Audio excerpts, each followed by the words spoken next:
Hello guys, good morning, welcome back to new blog. এখন বাজে সকাল 5টা আর আমরা যাচ্ছি এক জায়গায়। তো দেখতে থাকো, তোমরা জানতে পারবে আমরা কোথায় যাচ্ছি। এখানে সকাল সকাল আমাদের ক্যাব চলে এসেছিলো আর তোমরা থাম্বনেল দেখে বুঝেই গেছো কোথায় যাচ্ছি। হ্যাঁ, আজ যাচ্ছিলাম নৈহাটি বড়মার কাছে। তাই সকাল সকাল স্নান করে রেডি হয়ে বেরিয়ে পড়েছি আমরা বড়মার দর্শনের উদ্দেশ্যে।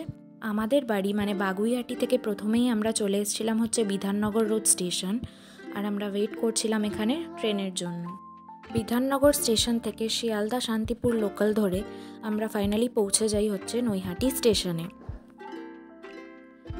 অনেক দিনের ইচ্ছে ছিল বড় মায়ের কাছে আসার, যেটা ফাইনালি আজ পুরো হতে চলেছে। তো মনটা ভীষণ খুশি খুশি ছিল।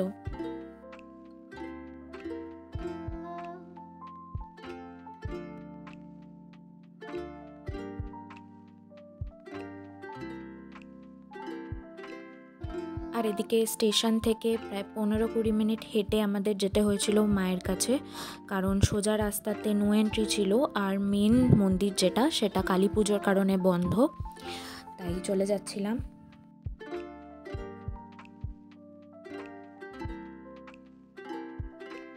তো তোমরা যারা আগে কখনো আসোনি বা জানো না তাদের উদ্দেশ্যে বলি যে কথিত আছে যে ধর্ম যার যার, বড় মা সবার। আর যদি কেউ মায়ের কাছে ভক্তি ভরে কিছু চায়, মা কখনোই তাকে ফেরায় না। মনের সব না বলা কথা বড় মা বুঝে নেন। তাই 21 ফুট উচ্চতা বিশিষ্ট সোনার গয়নায় সাজানো বড় মাকে একবার দেখার জন্য এই কালী পুজোর সময় দেশ বিদেশ থেকে মানুষেরা এসে ভিড় জমায়। শোনা যায় বহু বছর আগে ভবেশ চক্রবর্তী নামের এক ব্যক্তি এবং তার বন্ধুরা মিলে রাসের উৎসবের সময় নবদ্বীপ গিয়ে রাধা গোবিন্দের বড় বড় মূর্তি দেখে ঠিক করেছিলেন তিনি নৈহাটিতেও এমনই বড় কালী মূর্তি গড়বেন। তারপর থেকেই বছরের পর বছর তার এই পুজো বড়মা নামে পরিচিত হয়। যেহেতু আমরা এসেছিলাম কালী পুজোর সময়, তাই মায়ের মন্দির বন্ধ থাকায় পুজোটা আমাদের দিতে হয় বড়মার বড় মূর্তির সামনেই। এই পুজো সার্বজনীন পুজো হলেও এতে চাঁদা কাটার কোনো নিয়ম নেই।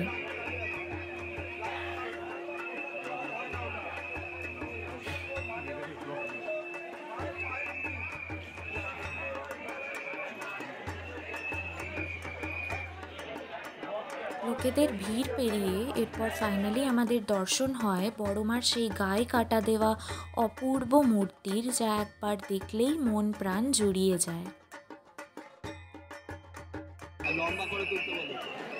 এবছর বড় মায়ের 101তম পুজো। সোনা ও রূপো দিয়ে মোড়ানো এই মায়ের মূর্তিতে প্রায় 35 থেকে 40 কেজি রূপো ব্যবহৃত হয়েছে। আমাদের এখানে যে মন্দিরটা এটা 101 বছরে এবার পূর্ণ হল। এটা প্রথমে ছিল ভবেশ কালী নামে, ভবেশ চক্রবর্তী, উনি এটা প্রতিষ্ঠা করেন।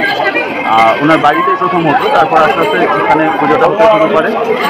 এখন মায়ের মন্দির হয়েছে, মন্দিরটায় 61 বছরের মূর্তি আছে, আর ওটা সারা বছর পুজো হয়। এই পুজোর এই কদিন বন্ধ থাকে, আর এই পুজোর এই কটা দিন এখানে এই বড় মা করে মানে পুজোটা হয়। আচ্ছা,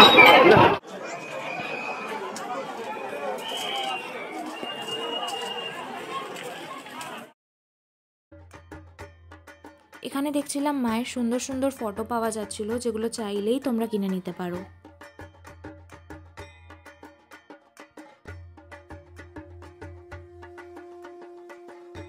এখানে বিভিন্ন কালী প্রতিমা পুজো হয়েছিল, প্রত্যেকটাই অপূর্ব সুন্দর হয়েছিল।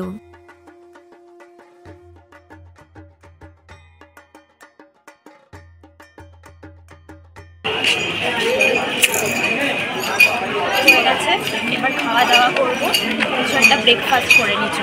হয়ে গেছে পুজো দেওয়া, আর এবার যাচ্ছি কিছু একটা খেয়ে নিই, কারণ কিছু খেয়ে আসা হয়নি। আর তোর কেমন লাগলো পুজো দিয়ে? খুব ভালো।